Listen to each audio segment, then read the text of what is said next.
Welcome to the NFC South Roundtable, a weekly live show featuring top-tier insight and analysis on all things NFC South. From the best creators in the division, including Atlanta Falcons creator Berto, Carolina Panthers creator Clay, New Orleans Saints creator TJ, and Tampa Bay Buccaneers creator James.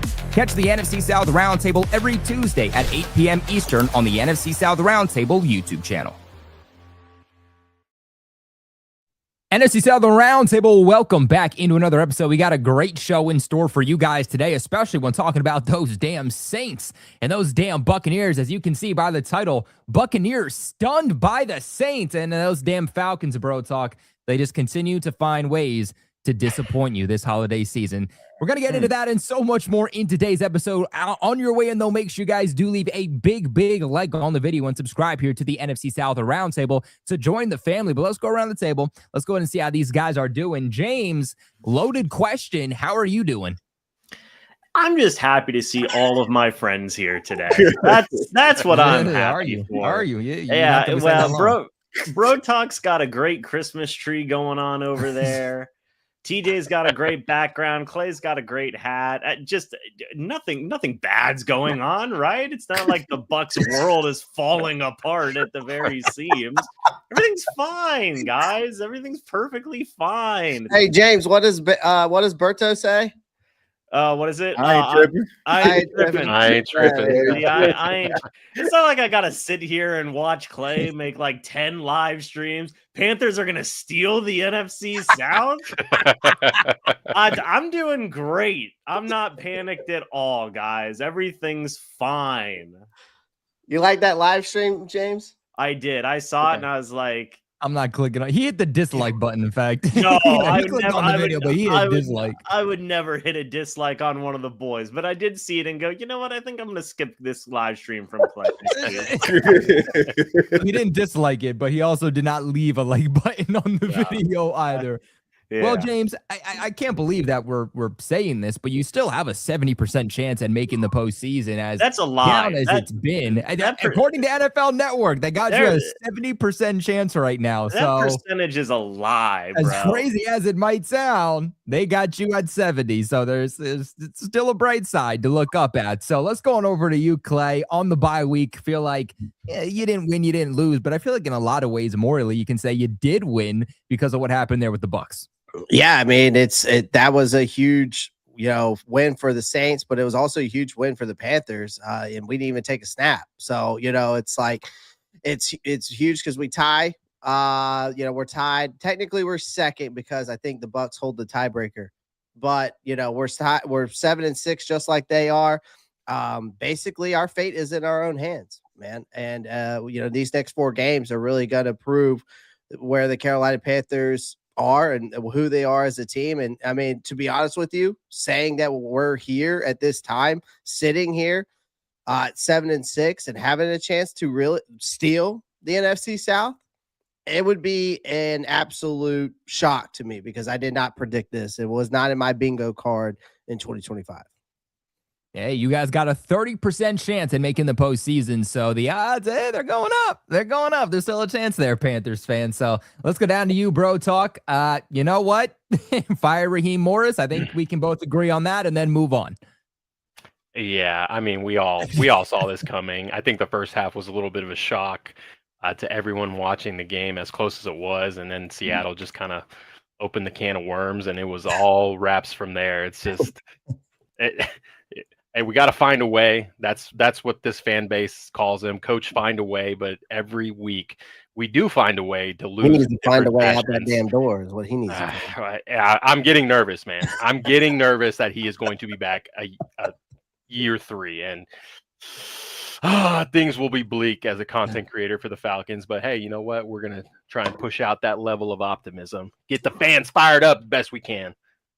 Man, if Raheem Morris is still here next year, you gotta put a hyphen next to your name. Like instead of Bro Talk Falcons, it's like Bro Talk Falcons, or / draft talk, because week 1 until the end of the season in 2026, y'all gonna be looking at Tankathon the entire season long, man. So for your sake, Bro Talk, I certainly hope Raheem Morris is in fact not back.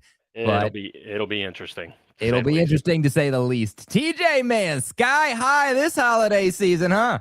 Yeah, man. I mean, team looked like they still got some fight despite being eliminated from the playoffs. And, it looked like Tyler Shuck is starting to come into his own. I mean, it was just a good game to watch, man, because, I mean, we'll get into that later, but we need to have a conversation, TJ, about Tyler Shuck. I'm just gonna say it now. We need to have a conversation. Yeah, but all in all, man, I mean, it was just good to see that the team didn't quit despite their circumstance. So I think that's something that's optimistic for any Saints fan.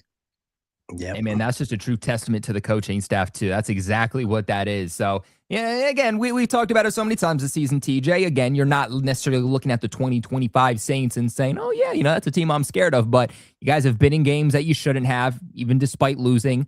You see the kind of footsteps here of this coaching staff leading into 2026. You just see what they're building upon, and I think that is a successful season for the 2025 Saints. But let's go ahead and let's transition on into our first sponsor. That's our good friends over at Sleeper. Use promo code you see on the screen, RTS. You'll get up to a $100 match on your first deposit. Yes, $100 match on your first deposit. You can easily turn $100 into $200 free to play with. Terms and conditions do apply. See Sleeper's terms of use for details, currently operational in over 25 states. Check out Sleeper today. Fellas, let's go ahead and let's transition straight into what happened here in week 14. And of course, I think we do have to start off with probably the biggest shock here of the week, and that is the Saints winning over the Tampa Bay Buccaneers 24-20. James, we have seen these footsteps of those Buccaneers just falling and disappointing, but you're starting to get these pieces back. This is a game you should have won and gotten right in, but unfortunately, you're just not able to do so. What happened in this one? Yeah, this guy doesn't want to talk about it. No, listen. I mean, TJ said this was a fun game. Not for me. This was a rainy, ugly kind of game, man. I mean, in terms of the offense, they still look clunky and inefficient. And look, I know Wirfs was out of this game. We've talked about injuries and whatnot, but you still had Irving back. You still had Godwin back. Emeka Ibuka was there. I thought the Bucs actually ran pretty well in this game, all things considered. There was a couple of drops from Ibuka and from a couple of other guys in there as well. And then look, you guys mentioned Tyler Shuck earlier. He really came out in the second half of that football game, made some plays with his legs, really gave enough juice for this Saints team to go out there and win. And, for Colby, it's funny. I thought about it. We talked about it two weeks ago where we were talking about hey, if the Bucs lose to the Cardinals, are you hitting the panic button? They beat the Cardinals in that scenario, but now you lose a game against the Saints and it's man, what is this team?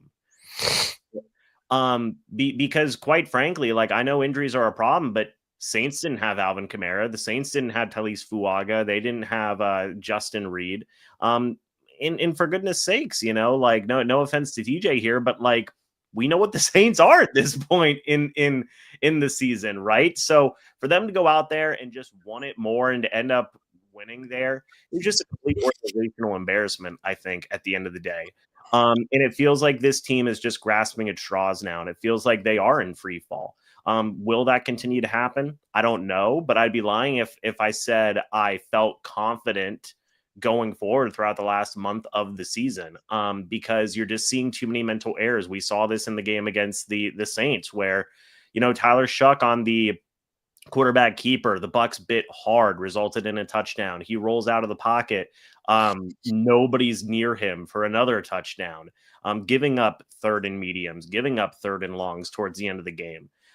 It just feels like this team feels checked out in some ways, right? And they go and they sign a guy in Jason Pierre-Paul. I had a tweet out there that to me, you're signing a 36, 37-year-old guy. It comes off as desperate, in my opinion. Of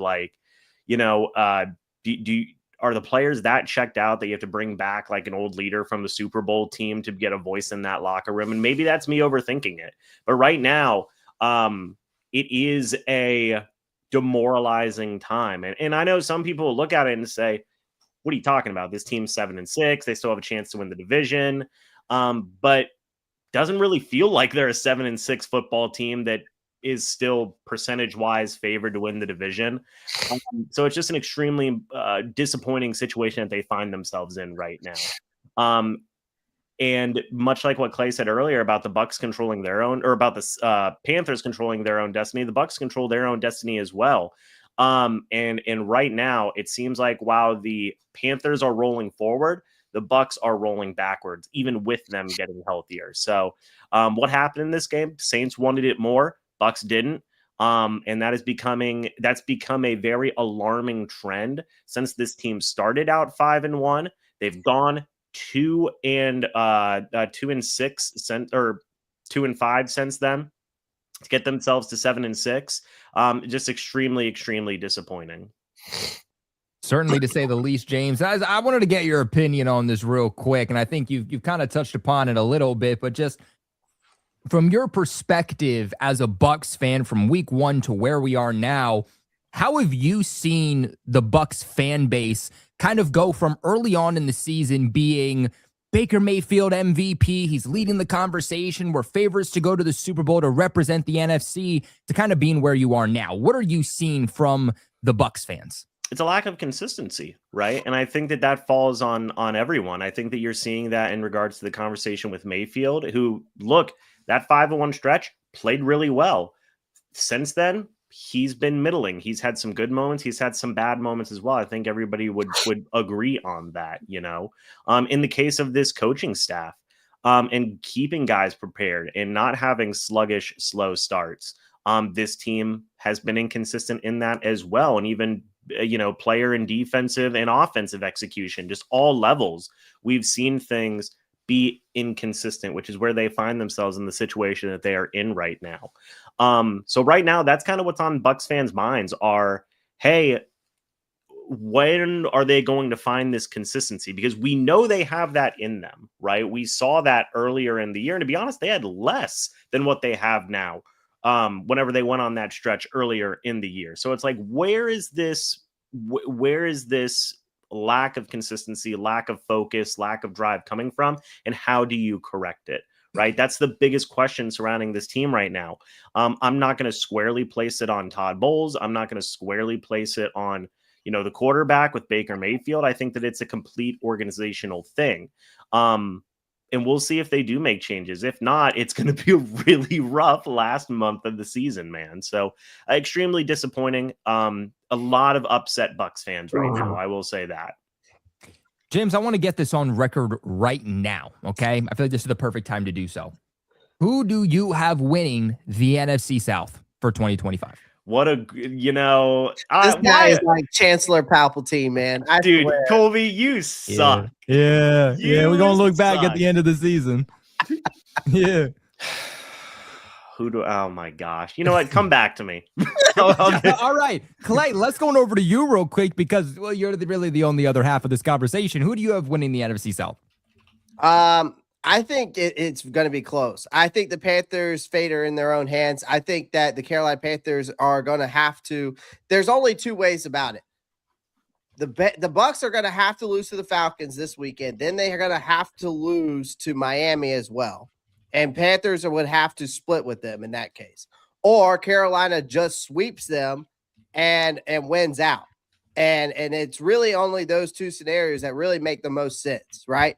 I think Carolina could do it. I have faith in this team right now from what I've seen. We're getting back healthy, and we're coming off one of the biggest wins we've ever seen. Bryce Young is also coming off probably his most efficient performance we've ever seen.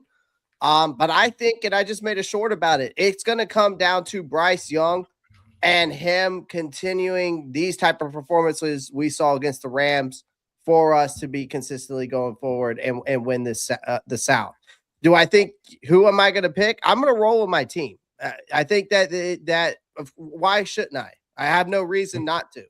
So until then, we'll see. All right. So Clay's going to take the Panthers. James, let's go back to you. Who are you taking? James, don't be scared. Just say it. Just say it. I will take the Panthers to win the division. What?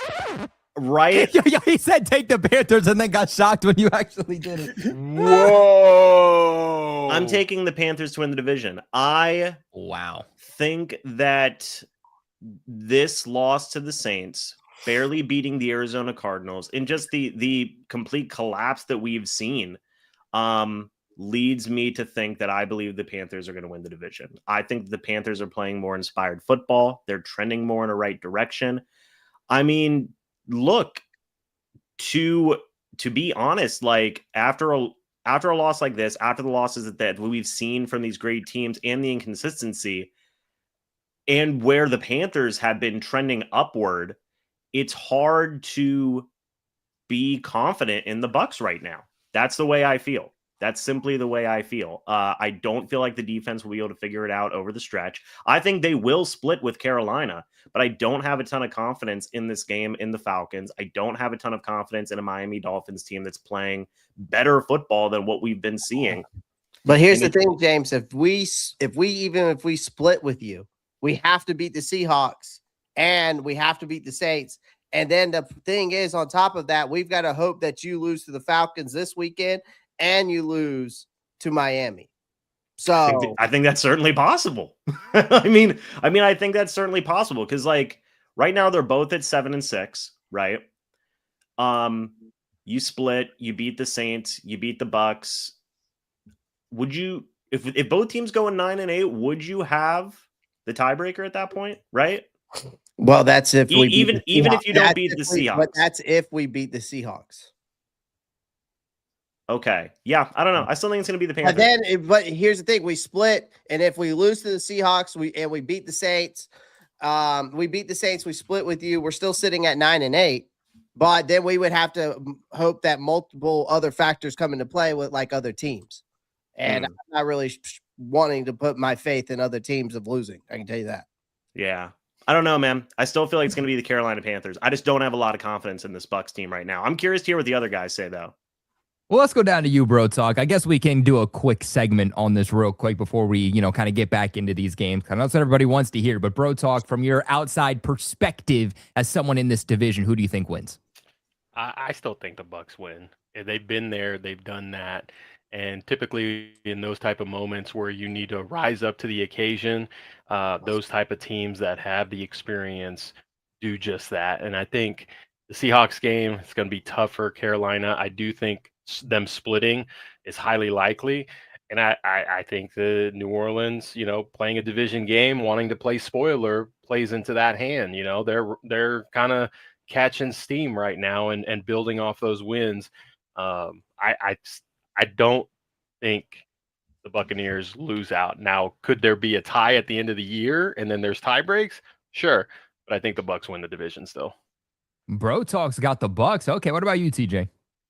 I got the Bucs winning the division. I don't trust the Carolina Panthers. Like, the Carolina Panthers will go out here, play inspired football one week, beat a team they have no business beating one week, and then lose by 3 touchdowns the next week. They're a Jekyll and Hyde football team. Like, James, I know you're talking about the inconsistency of your Tampa Bay Buccaneers, but it doesn't get more inconsistent than the Carolina Panthers. I don't know what the Carolina Panthers are. Like, honestly, like they look like a team that should be in a conversation for a playoff team one week. And like I said, the next week they'll lose to a lowly team by 2 or 3 touchdowns. And, basically Bryce Younger just revert back to a pumpkin. Like, it's unbelievable. They have to be more consistent. Like, they have the talent. They got the skilled players around, but they just got to put it together more consistently for me. I don't know if they're reading their press clippings or they just like come out one week like, we just beat the Rams. So I don't know. Like, until they show some consistency, I got to go with the Bucs.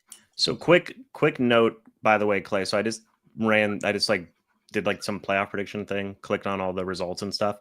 Yeah. So if the Falcons win on Thursday, the Panthers beat the Saints, then the Bucs and Panthers split.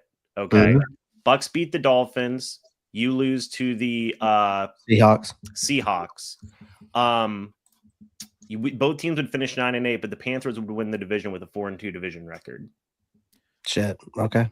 So that's another scenario, right? So right. Again, it's like multiple scenarios. It's just like how is it going to play out, right? I mean, that it's interesting. It's just like we have no idea how this is going to play out. I do have a prediction though. I do predict that the Tampa Bay Buccaneers and Carolina Panthers going to be the primetime game on Sunday night. Like it's gonna be a primetime game for a win. You're gonna hit that flex. That flex. They're gonna be that flex game. I can see that happening. Yeah. Nothing worse than a flex game, man. You know, you prepare your mind for one thing, and then they switch it up on you last second. Now you got to do a 3. Nothing worse than that. But let's go ahead and let's get back into this game. TJ, I want to get your thoughts on this. Obviously, as the winner, not a lot of people projected the Saints to win this one, which you guys were able to. How are you guys able to get this unexpected victory?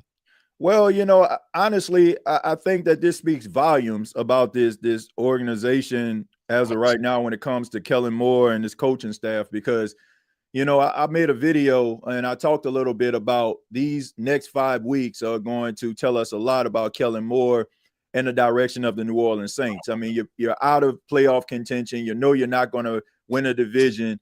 So what type of team are you going to be down the stretch? And this could have been a game where guys could have spent more time on Expedia or Priceline than they did looking at some, Microsoft tablets. But these guys were focused. They went out and they wanted to win this football game. And, you look at this defense, they were able to, do some things. I mean, I believe they stopped the Tampa Bay Buccaneers 5 times out of 7 on 4th down.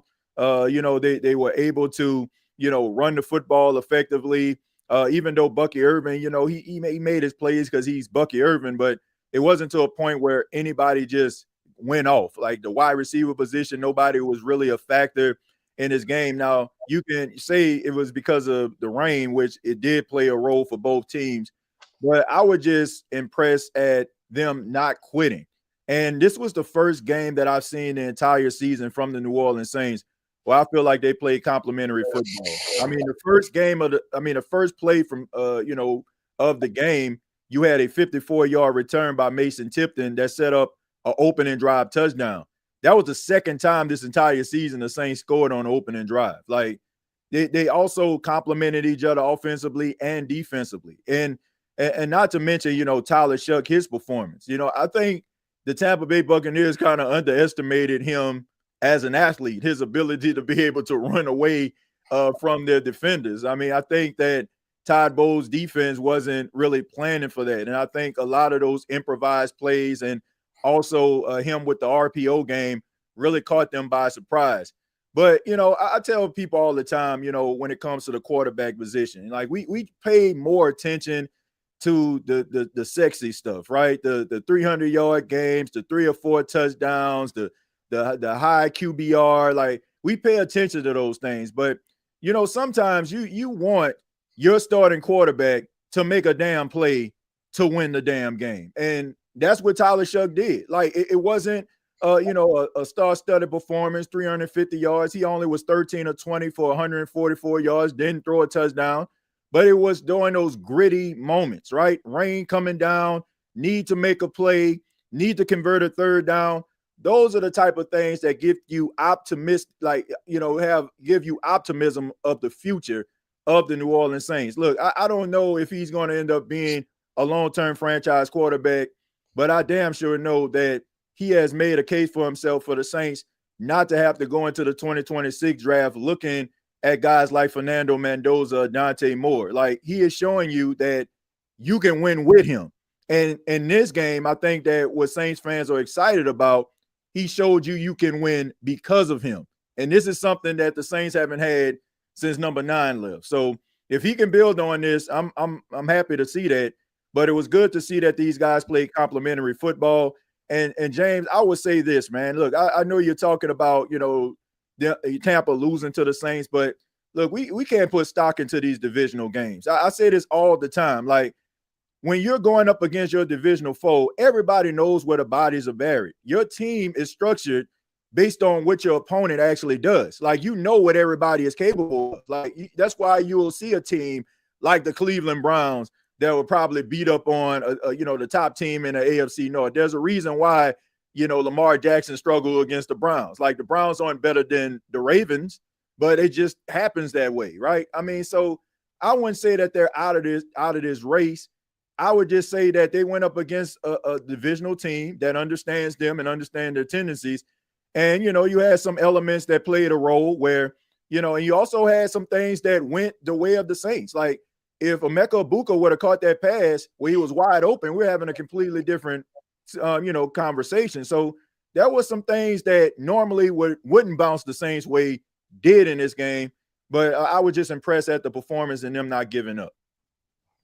Absolutely, TJ. Like I said earlier, I do believe that this is a testament to the coaching staff, because I think you do look at the overall roster of the Saints, and people try to say that the cap space isn't real. I think the Saints are a beautiful example why the cap space is real. You can push it down the road for a certain period of time, but then it's really just going to catch up to you, like we've seen in recent years for the Saints. And a good coaching staff makes a bad roster look good, or a depleted roster look good, and a bad coaching staff makes a good roster look bad. And I think that, the Saints coaching staff right now in year one, they're doing the upside of that. And so let's go ahead and let's get the rest of these guys' opinions. Clay, let's go on over to you. What were your thoughts on this game?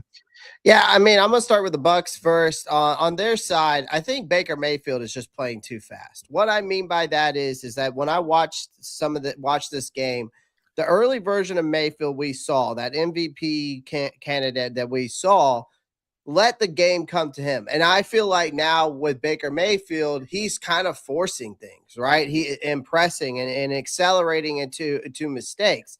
And he needs to, I think, really like recalibrate himself and settle down. I mean, I know that he's dealing with a non-throwing shoulder injury, but this offense just seems stuck in neutral with the way he's playing. I think another thing is that this Bucs team still has no answer for opposing running backs. Like, this group has struggled in both run support and coverage. If you watch this game, you saw a lot of slow reads, a lot of poor angles from guys. And aside from I cannot pronounce his name, Servassier. Thank you. Besides Servassier Dennis, that linebacker room has really been a liability, right? And so, but I got to give, James says I don't put it on Bowles, but I kind of do, because here's the thing. For years, Bowles has survived the NFC South mediocrity, right? And scraping into the playoffs with these records that they have. But things just seem different, right? This is not the same Tampa Bay Buccaneers we've seen in years past, right? Again, I just think right now, Todd Bowles isn't doing anything to elevate this roster, and I think that's a huge issue. Now, on the Saints side, I'll tell you this. Devin Neal is a nice running back. I like what I've seen from him. I think he was out of Kansas. I remember seeing him. He played behind a battered offensive line and thrived very well, which was a great sign for this backfield, especially without Alvin Kamara. Tyler Shook took over the game. I'm going to be honest with you. The kid's athleticism created a lot of good chunk plays. I think his composure is there in big-time moments. That's the real story with the Saints right now. This was a developmental milestone for him. But, again, we know who the Saints are again, but here's the thing. The Saints have some promise from what we've seen in this game, right? This win matters a lot because you got young players like Shook, Neal, McKinstry doing their thing, right? They show a lot of real upside there, right? This defense still is competitive, especially when it's healthy. But the latest draft class that they've had, I do think it appears to have produced some multiple legitimate contributors, in my opinion. And I just think one thing that the New Orleans Saints need to do this offseason is stack another strong draft class, and you can get yourself back on track in the right direction. All right, well, let's go on over to Bro Talk. Bro Talk, wrap us up with this game. What were your thoughts? Yeah, to touch on a lot of what was already said, this game felt like what the Bucs had going for them early on in their one-score wins went the way of New Orleans this time. Tyler Shough was making those gritty plays that TJ talked about that you normally see Baker Mayfield make throughout the game, and that kind of annoys you, that annoying type of player that just finds a way get it done. And Tyler Shuck, I was very impressed with the some of the throws he had and just the ability to just put the team on his shoulders when it was needed. Defensively, I'm kind of nervous what they're building over there. I was kind of laughing in the offseason on who they hired as their defensive coordinator, thinking he doesn't have the talent like he did in LA, but he's putting it together really nice. And to touch on what was said about the draft class, this 2025 draft class for New Orleans feels like that 2017 draft class that New Orleans had, where they had really good draft picks in every single round, and you have contributors at all levels. I think New Orleans will build off of that.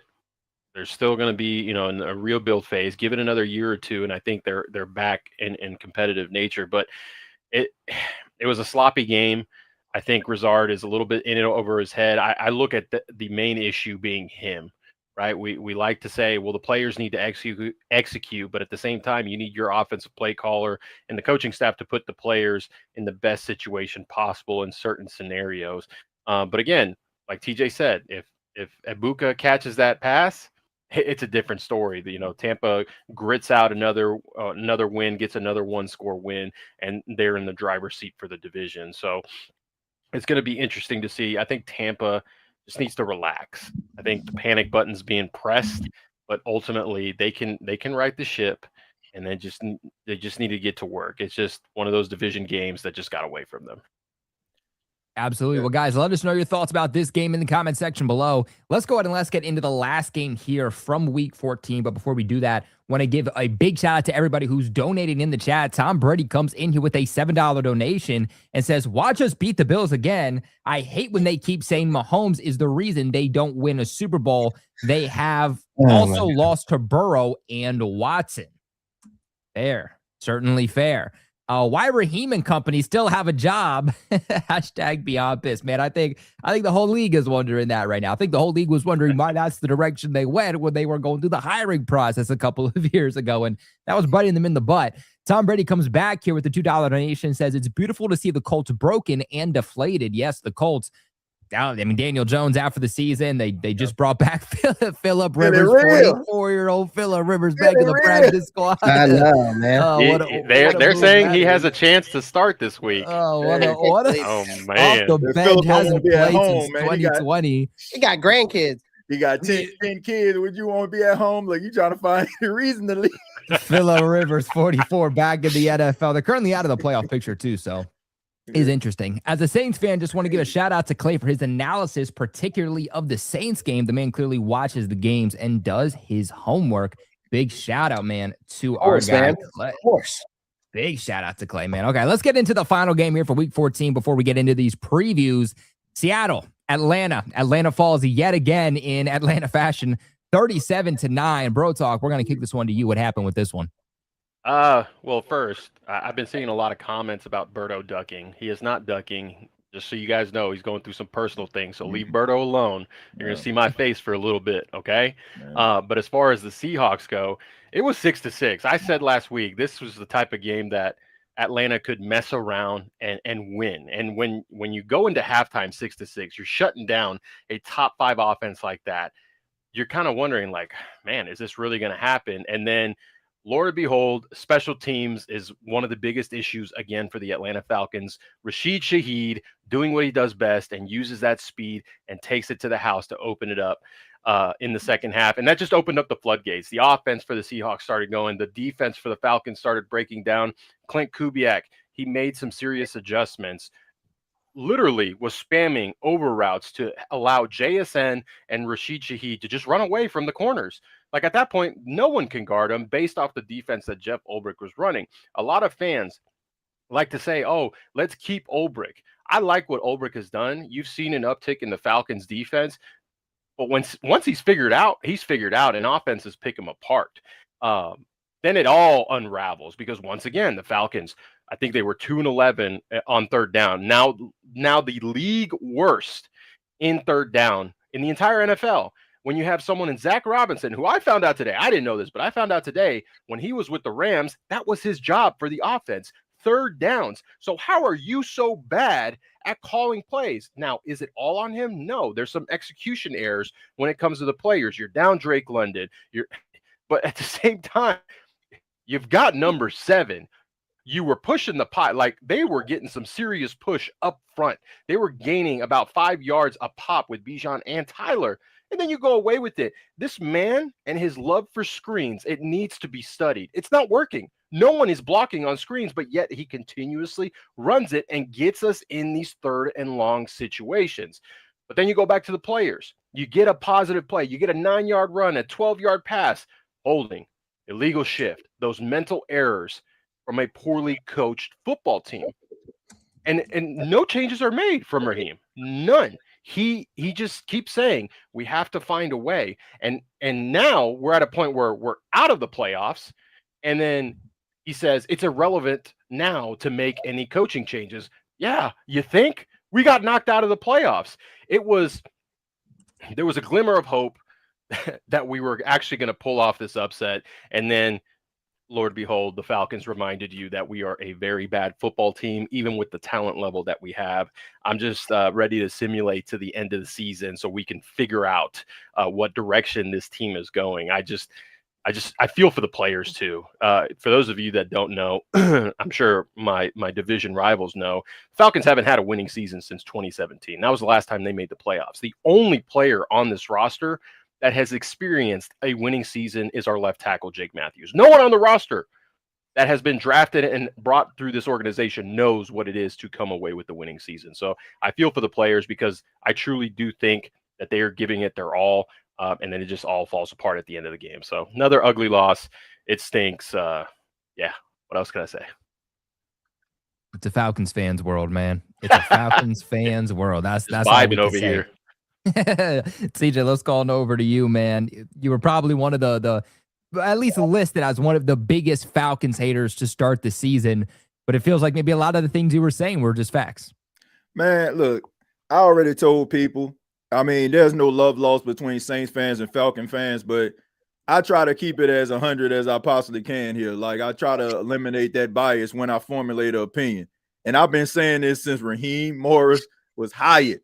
I said the Falcons will never reach their full potential as long as Raheem Morris is a coach.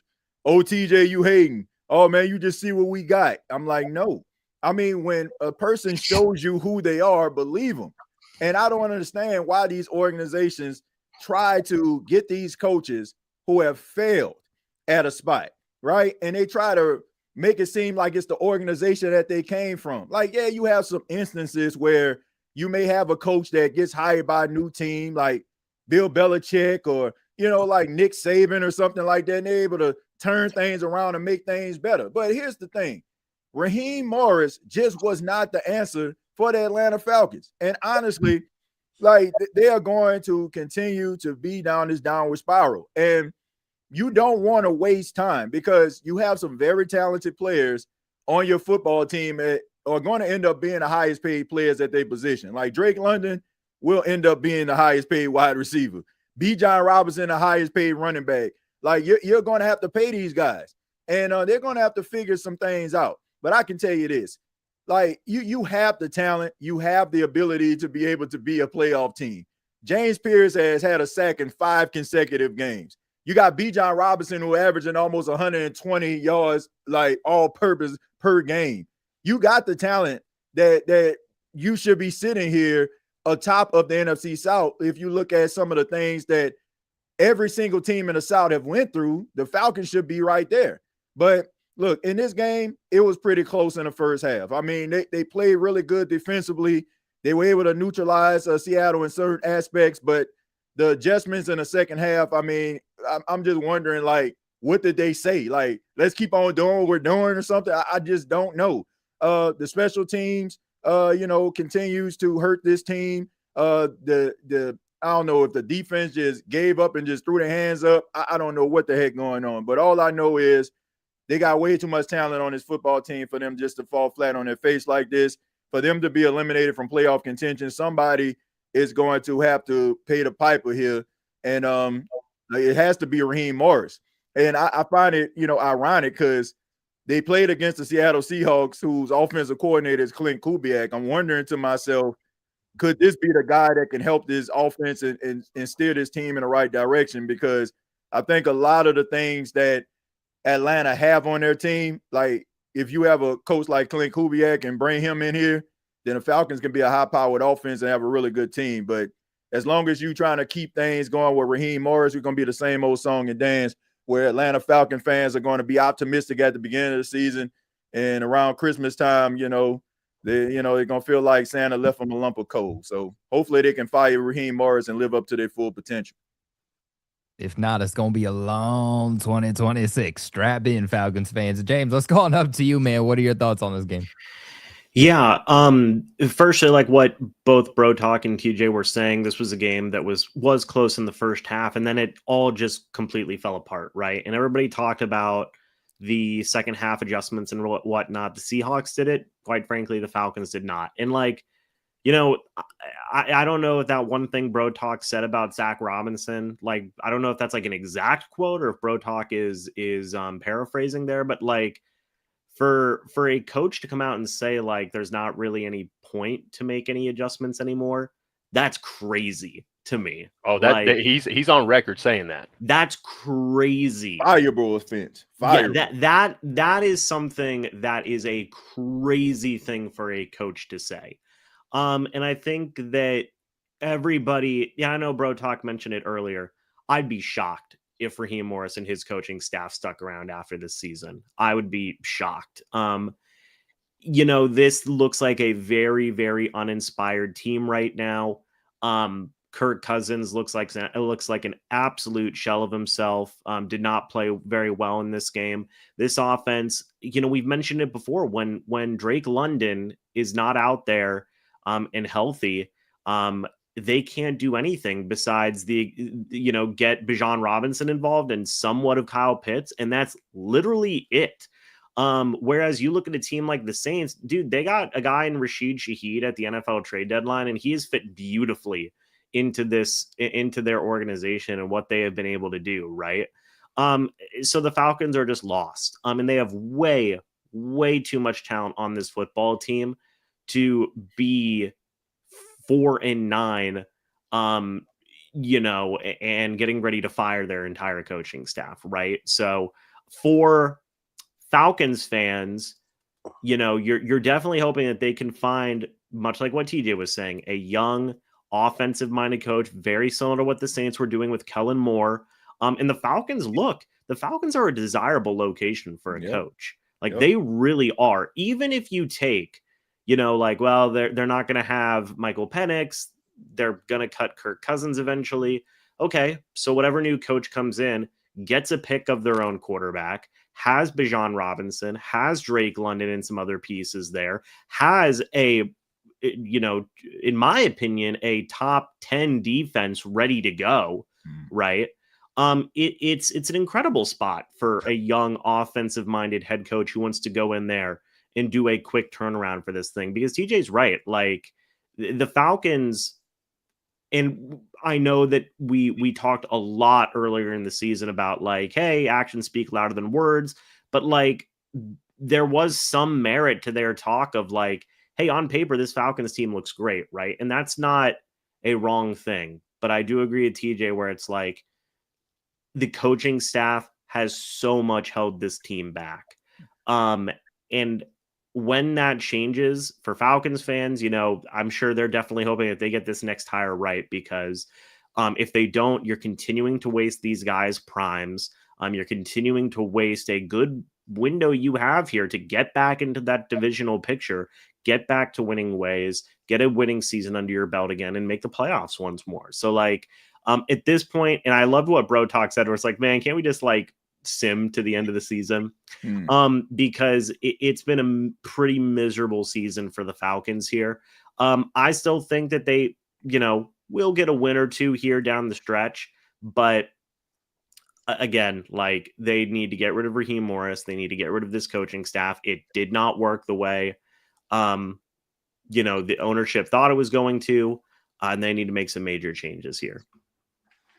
Make some major changes, James. I think that is a understatement. Definitely an understatement. But let's go on over to Clay. Clay, wrap us up with this one before we get into our Week 15 previews.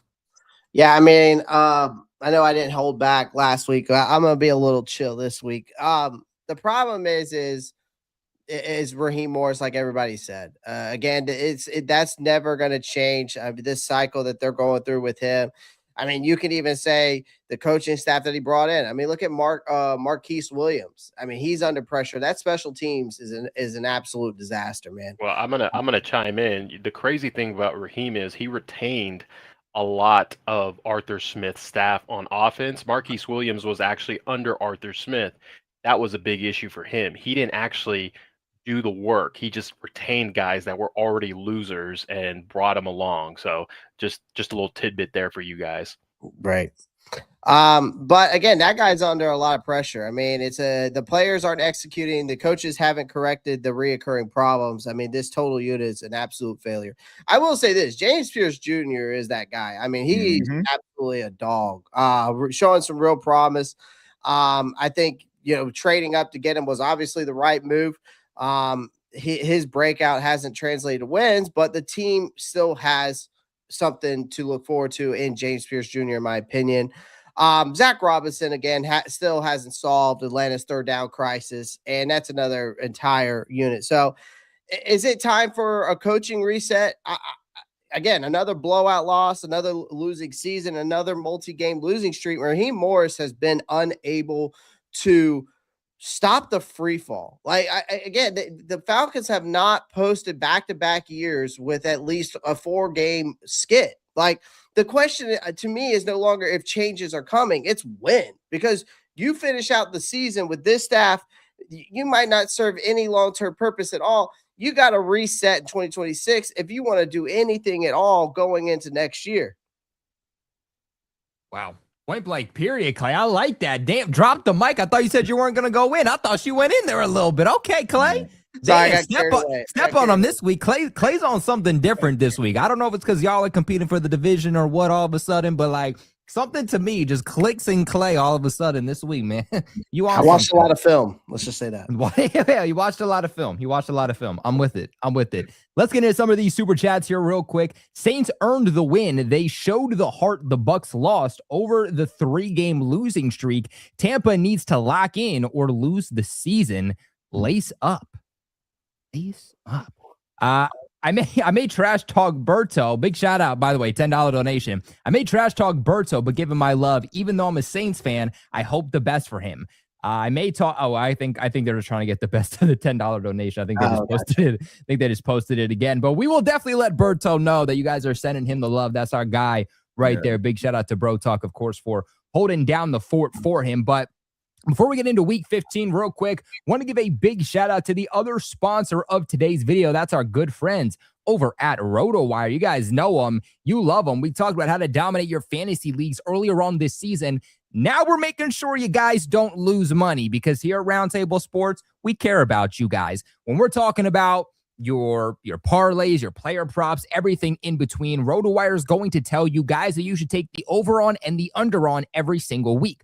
For example, this week, they want you to take the over on Bijan Robinson rushing yards of 70.5.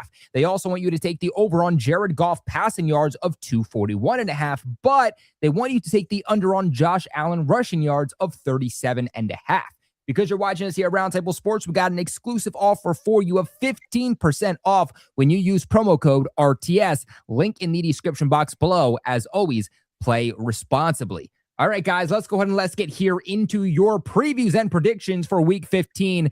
Basically, this week is just full of big-time in-division matchups. Starting off with this first one, we got the Tampa Bay Buccaneers going up against the Atlanta Falcons, two teams who feel like they've really just disappointed the division as of late. James, let's start off with you, a win that you guys absolutely have to get to maintain at the top of the NFC South. What do you think about this one? I think that this is going to be a tough game. I think that both these teams are very different than what we saw all the way back in week number 1, where the Buccaneers got the win.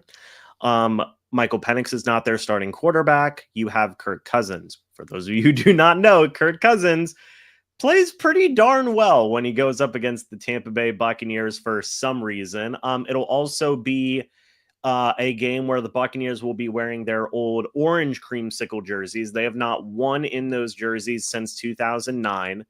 And it's Thursday night football on primetime, which Todd Bowles is, I think he's 1-8 in primetime games as the head coach of the Bucs. I say all of that to say this.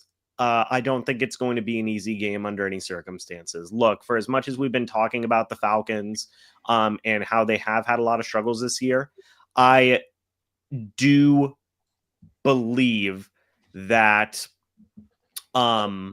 they will win this football game. I think that there's a lot of factors going against the Buccaneers right now. I think the free fall will continue. And look, I said this earlier, but I just want to reiterate. If the Bucs lose this week and the Panthers win, and then the Panthers win next week against the Bucs, it's over. The Panthers win the division. That's it. So I don't know. I just feel like Kirk Cousins will be able to bounce back. For some inexplicable reason, he plays very well against the Buccaneers. And I think that the Falcons will get the win here. All right. Wait, you think the Falcons are getting the win here? Yeah, I said that. James. Yeah. Wow, you down bad, aren't you? Dude, it's just You're down bad. There's not a lot of confidence here, man. When your team goes 2-5, when your team goes 2-5 after going 5-1, how can you have a lot of confidence? I thought I heard it wrong for a second, so I had to say it to process it, man. I'm gonna check on you later this week. All right. Shoot me a text, bro. I'm gonna check on you later this week. If you don't respond, I'm doing a wellness check. Berto, let's go down. Or not Berto. I got my head on Berto right now, man. Shout out to Berto. Bro Talk, let's go down to you. What do you think about this one? Much like the Buccaneers wearing their throwback creamsicles, we are going to Tampa wearing our throwbacks with the red helmets, who historically, since we brought them back, we have a winning record in those. Kirk Cousins plays well against the Tampa Bay Buccaneers. Again, I don't know why, but he just does, right? He broke Matt Ryan's single game season his record for most passing yards in a single game against the Buccaneers. He has turned the corner in primetime games for whatever reason. Tampa's on the downward. I mean, Atlanta has nothing else to lose other than to play spoiler to a division opponent. Thursday night football is always wonky games. We're going to see some weird things, probably a high-scoring game. Who knows, right? I just hope for an entertaining matchup. But as down as I am with Atlanta, I do think they upset Tampa.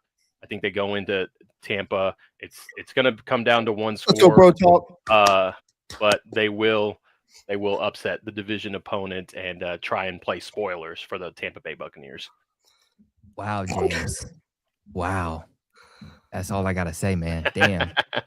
Damn, like it's just crazy how time makes such a difference. I'll say this too. Because I know Clay said it a couple weeks ago about like whenever, like as content creators, like whenever we talk about our teams, like we do have to be realistic given like context and circumstances and how we analyze things. And like I don't think it is a overly emotional take or like an out-of-pocket knee-jerk reaction to take when you look at all the recent evidence to say like the Bucs are in, you know, a rougher spot and Carolina has a lot of momentum on their side. That's just kind of the facts as we see them right now, I think, as creators and analysts, right? So again, it's just it is what it is. Just you got to be honest whenever we analyze our these teams. Well, I appreciate you for not being a homer because there are some fans out there. There are some creators out there that do just ride with their team every single week. And hey, ride with your team, but man, it's our job to give the people realism, right? Ride for your team, but be real with your team at the same time. So I appreciate you guys for doing that. I think all guys on this panel do that very, very well. But Clay, let's go on over to you. What are your thoughts on this game? Man, they got that swag. I didn't hear that all game long. I didn't hear that all game long. Here's the thing. I think the Atlanta Falcons are going to upset the Buccaneers, and here's why. The Buccaneers can't stop opposing running backs right now. And you're going up against Bijan Robinson and Tyler Algier, who have been – Bijan didn't do as good this last game, but again, you can't underestimate him, okay? He always plays well against the Buccaneers as well. Same thing with Kirk Cousins. Baker Mayfield right now hasn't looked like himself since he's injured that shoulder. He's completing 55% of his passes right now over the last two outings. I know the Falcons defense is in a major slump. They're giving up like 32 points per game over the last two losses. All right. I know the offense remains inconsistent, but it's like Bro Talk said, Kirk Cousins, for some reason against Tampa Bay, plays well, right? I just think that the Falcons are going to control this game and run the damn ball with the two backs that they got. And they're going to wear down this Bucs defense, and it's going to come down to a 27-20 win for the Atlanta Falcons. Give me the Falcons. I'm going to take I got them winning this game, man. Everybody's got the Falcons winning. All right. TJ, let's go down to you. Do you got the upset? Is it an upset? Absolutely not. Like, man, look, come on, man. Like I said, man, do not put too much stock in this Tampa Bay loss to the Saints, man. I mean, look, it was pouring down out there. You couldn't really throw the football. You're playing with 7-inch spikes in your shoes.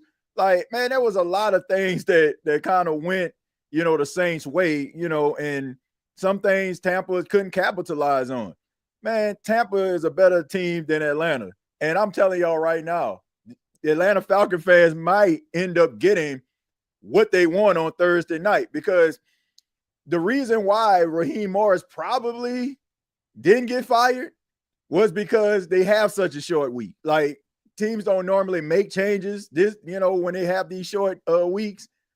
So the fact that Atlanta playing on Thursday night in front of the entire world, if they end up getting beat by the Tampa Bay Buccaneers, and I'm talking about beat like it ain't close, then you might end up getting what you want. So I don't know if that's, if you were willing to stomach that in order for you to get the greater good, which is a new head coach. But I'm just saying, man, Tampa to me is still a better team than Atlanta. I think Atlanta, will be competitive in this game because it is a divisional matchup.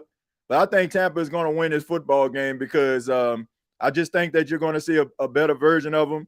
I believe they're going to have some guys that may be coming back in this game that didn't play on Sunday, so that might play a role. But don't be surprised if Atlanta loses this football game and on Friday morning you hear Raheem Morris has been fired. So if you're an Atlanta Falcon fan, you might want that to happen. I got the Bucs. Wow, so TJ is going to be the only one taking the Tampa Bay Buccaneers. This is where we kick it off to you guys. Who do you think is going to win this one? Let us know in the comment section below. Let's go ahead and let's get into the final segment of today's episode, another big in-division matchup. We got the Panthers, who are trying to win the NFC South. They're trying to squeeze into the playoffs, although hopes don't necessarily look great right now for those postseason chances. There is undoubtedly still a path, and that does start, of course, with winning this football game. Clay, let's start with you. What do you think about this game? Yeah, this is an interesting matchup because when you look at this matchup, I think the Saints are still a dangerous team. Don't get me wrong. I'm going to give him the credit where credit's due. Tyler Shook has transformed this offense, especially what the performance we saw against the Bucs. I really do think his mobility could cause a real issue. And, I think Devin Neal is emerging. So those guys together, dynamic rush threat, could cause some problems. Again, the Saints defense is playing fast. They've had 7 passes defended against Tampa Bay. Man coverage at a season high of 37% when I was a stat that I saw that was pretty interesting. So the Saints aren't blitzing their way to pressure, but they're disrupting timing and they're forcing mistakes, which is what their defense does. But I think the Panthers still match up well and will win this game because we had a bye week to prepare. I think the run game can punish the Saints' aggressive coverage because I love the balance that we saw against the Rams with Chuba Hubbard kind of coming back, showing himself why we paid him $32 million, coming off that calf injury, but really had his best game this season. And Rico Dowdle still did his thing as well. Bryce Young, again, showed that his best performance of probably his career, most efficient performance in his career. If we could just stay patient, and we can dictate the pace of this game and keep Shook and that offense off the field, Panthers are going to win this game. And I still think so because our defense is creating a lot of havoc right now. I mean, you forced 3 turnovers on Matthew Stafford, 2 pick six, a pick six, a pick in the end zone, and also a strip sack by Derek Brown to seal the deal at the end of that game. I just think that the Panthers right now with the bye week prep, the guys getting back healthy, improved run defense, ability to counter the Saints heavy coverages. I just think it's going to give us the edge in a close, physical divisional game. I'm going to take my Panthers 24-20.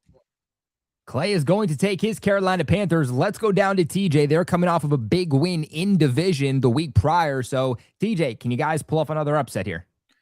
I think that the New Orleans Saints can pull off the upset here against Carolina. You know, I just think that they match up pretty well against Carolina. It's just something about the defense. I don't know what it is. It's always seemed like it has Bryce Young kind of rattled. Like I don't know if it's the fact that they disguise different type of defenses. You know, they disguise the blitz sometimes when they come after him, but it seems like he's never like composed as you will see in some of these other games. And you know, if you look at the teams that he has played in the NFC South, he has his worst like numbers statistically against the Saints. And you know, it was the case in Carolina. I think that they kind of underestimated the Saints the first time they played them in Charlotte. Didn't really know what Tyler Shuck was capable of. You know, he was able to extend some plays from time to time. I expect for them to kind of keep that at bay. Also, I think that some of the things that Tyler Shuck added to his game that is on tape now versus, you know, when they played Tampa, I think it will help Carolina. Look, I think it's going to be a back and forth game, but I think the New Orleans Saints are going to win this football game probably by a field goal. And I just think that the running game of the Carolina Panthers are going to be much better than it was the first time around. But I just think that the Saints are probably going to win because Bryce Young probably going to end up like not playing as well as he has against some of these teams that he had no business playing well against. So I got the Saints winning this game. TJ's got his Saints winning. Clay has his Panthers winning. James, let's go on up to you. Who you taking to break this tie? I'm going to take the Carolina Panthers in this one. I think that, look, and credit to the Saints, right? Tyler Shuck's been playing some good ball. He really has been able to go out there and do some good work. I was impressed with him whenever he played against the Bucs, right? Momentum is, I feel like, more so in the Carolina Panthers' favor right now. The Saints are still a banged up football team. And I do agree with TJ where, you know, Bryce Young does not play very well against the Saints, right? So I do think they will rely more on the running game with Rico Dow, with Chuba Hubbard in regards to this. But I do think that the Carolina Panthers are going to take this one and get the win here. All right, James is going to take the Carolina Panthers. Bro Talk, are you also going to take Carolina, or are you going to make this an even split? It's going to be an even split.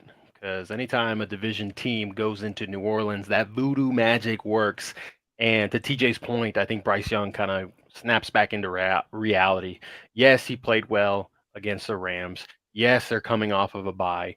But when a team is riding a high, beating one division opponent on the road, and then they come home and they've got another division opponent that when you get a chance to be spoiler against a division team, like that's when the best comes out of players, record aside.